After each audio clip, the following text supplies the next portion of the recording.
Pertandingan memasuki menit ke-39.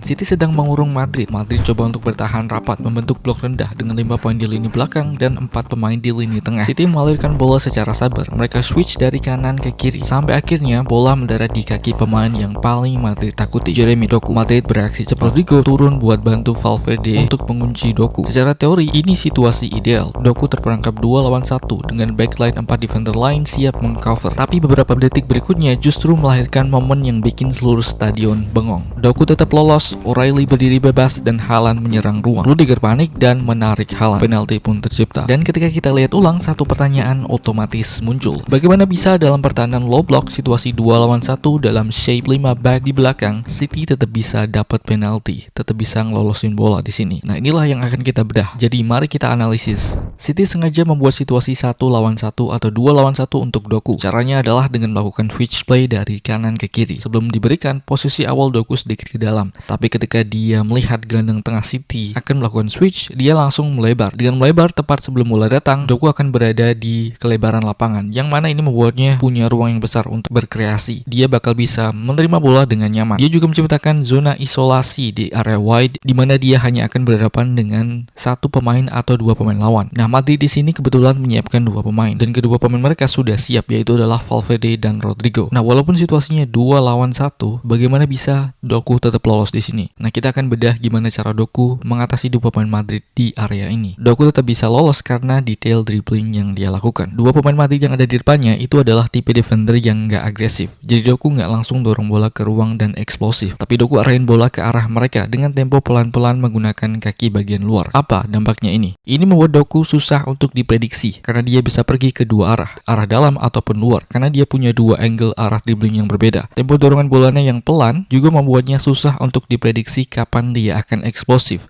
kapan dia akan gerak ke suatu arah dengan satu dorongan besar. Nah, pemain Madrid di sini sebenarnya sudah berusaha untuk coba arahin Doku ke sisi luar.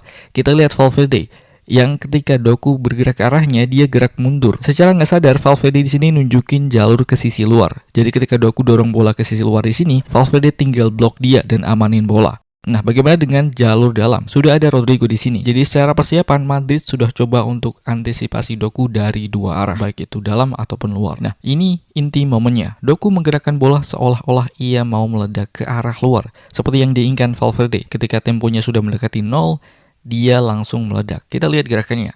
Badan condong keluar, dorongan bola pertama juga keluar. Valverde tentu langsung terpancing karena itulah gerakan yang dia tunggu. Lalu setelah dorongan pertama keluar, Doku langsung memutar badan, menurunkan center of gravity, lalu merubah arah dengan mendorong bola ke dalam. Dia berhasil menyelinap bola ke arah dalam, tepat ke celah di antara kedua pemain Madrid ini. Setelah Doku lolos, bola mengalir ke O'Reilly yang berdiri bebas di half space dalam kotak penalti. Nah, pertanyaannya, gimana caranya Madrid bertahan dengan 5 pemain tapi O'Reilly bisa menerima bola tanpa kawalan di area half space di dalam kotak penalti? Alasannya karena defender lain Madrid nggak memberikan backup dan nggak siap menutup pemain manapun. Dan ini adalah posisinya Asensio. Asensio terlalu jauh dari Valverde, nggak memberikan backup kalau Valverde dilewati. Di ruang ini dia juga nggak marking siapapun sebenarnya. Bahkan ketika bola lewat pun justru gelandang Madrid lah yang turun memberikan backup kepada Valverde. Dengan kata lain, Madrid di sini punya kuantitas 5 back di belakang, tapi tidak punya koneksi dan koordinasi di lini belakang mereka.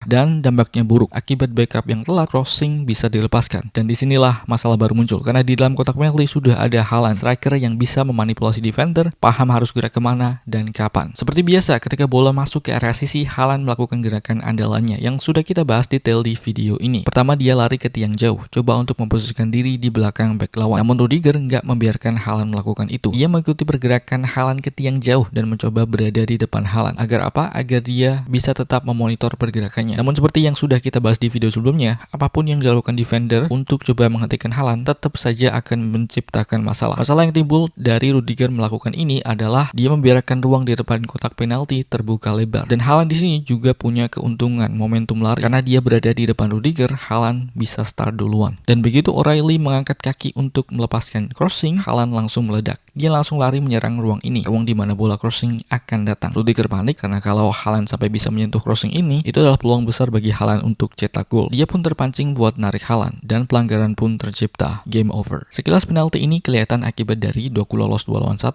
Rose yang sukses, dan kesalahan Rudiger yang menarik Haaland. Tapi kalau kita lihat lebih detail, penalti ini terjadi karena ada rantai masalah. Setiap detail kecil menumpuk menjadi satu konsekuensi besar, yaitu adalah penalti. Gimana menurut kalian? Komen di bawah. Beginilah caramu menghukum tim yang malas ngepres. Madrid bertahan dengan 4-4-2 dengan Vini dan Mbappe sebagai pemain terdepan. Secara teori, bentuk ini ideal untuk menghadapi tim dengan 3 back dan 2 pivot. 2 penyerang nutup back dan juga jalur passing ke 2 pivot, 2 gelandang mengawal tengah, dan 2 gelandang sayap counter half space serta jalur ke sayap. Tapi masalah Madrid bukan di formasinya, tapi di effort atau usaha para pemainnya. 2 pemain depan mereka nggak ngepres back Celta, nggak juga nutup jalur passing ke 2 pivot Celta. Akibatnya fatal, back Celta bebas nerima bola, bisa tegakin kepala dan kapan saja bisa kasih bola ke pivot, dan dari situ progresi berjalan mulus. Satu pivot Celta dorong bola ke kanan, Ilaix Moriba gerak ke kiri, dan hanya dengan pergerakan rotasi ini 2 pivot Celta berhasil ngelewatin Arda Güler dan Tchouaméni. Ketika bola berpindah ke arah wide, yaitu ke winger Celta, gelandang sayap Madrid pun nggak mau turun. Akibatnya apa? Jalur passing ke tengah kebuka lebar. Winger Celta dengan mudah arahkan bola ke ruang kosong di depan pertahanan Madrid, dan sudah ada penyerang Celta yang nunggu dan masuk ke ruang ini. Bola dikirim, sentuhan pertama dan gol pun tercipta.